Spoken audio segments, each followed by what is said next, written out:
Hi ಎಲ್ರಿಗೂ. ಹೊರಗೆ ಸಣ್ಣಕ್ಕೆ ಪಿರಿ ಪಿರಿ ಮಳೆ ಬಂದಣ್ಣುಂಟು. ಮಕ್ಕಳಿಗೆಲ್ಲ ಏನಾದ್ರು ತಿನ್ನಗು ಅಂತ ಮನಸ್ಸಾಯಿತು. ಹಾಗೆ ಉಡುಪಿಯ ಇಂಡಿಯಾ ಸ್ವೀಟ್ ಹೌಸಿಗೆ ಬಂದಿದ್ದ. ಇಲ್ಲಿ ನಾವು ಚಾಟ್ಸ್ ಎಲ್ಲ ತಿಂದಾತಿಗೆ ಟೇಸ್ಟಿಗೆ ಹೇಳಿ ಬಿಸಿ ಬಿಸಿ ಜಿಲೇಬಿಯನ್ನು ತಂದು ಕೊಟ್ಟರು. ಫ್ರೆಶ್ ಜಿಲೇಬಿ ನಮಗೆಲ್ಲರಿಗೆ ಸಹ ಇಷ್ಟ ಆಯಿತು.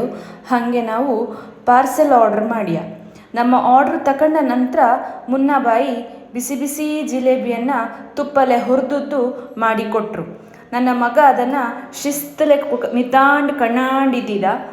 ಆಮೇಲೆ ಅದನ್ನು ಚಂದ ಹೊಂಬಣ್ಣಕ್ಕೆ ಬರುವವರೆಗೆ ಜಿಲೇಬಿಯನ್ನು ಹುರಿದ್ರು.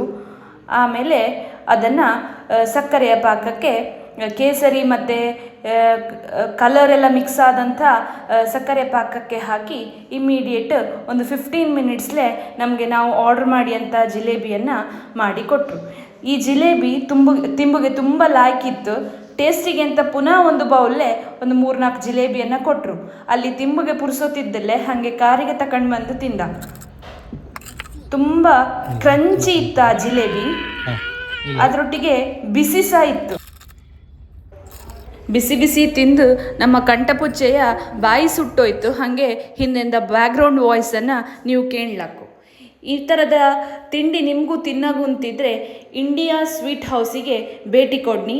ಇದು ಉಡುಪಿಯ ಮೇನ್ ರೋಡ್ಲೇ ನಿಮಗೆ ಸಿಕ್ತು, ಬಸ್ ಸ್ಟ್ಯಾಂಡಿನ ಹತ್ರ. ತುಂಬ ರುಚಿಯೂ ಉಂಟು, ಶುಚಿಯೂ ಉಂಟು. ಈ ವಿಡಿಯೋ ನಿಮಗೆ ಇಷ್ಟ ಆದರೆ ಲೈಕ್ ಮಾಡಿ, ಶೇರ್ ಮಾಡಿ, ಸಬ್ಸ್ಕ್ರೈಬ್ ಮಾಡೋಗೆ ಮರೆಯಡಿ. ಬಾಯ್.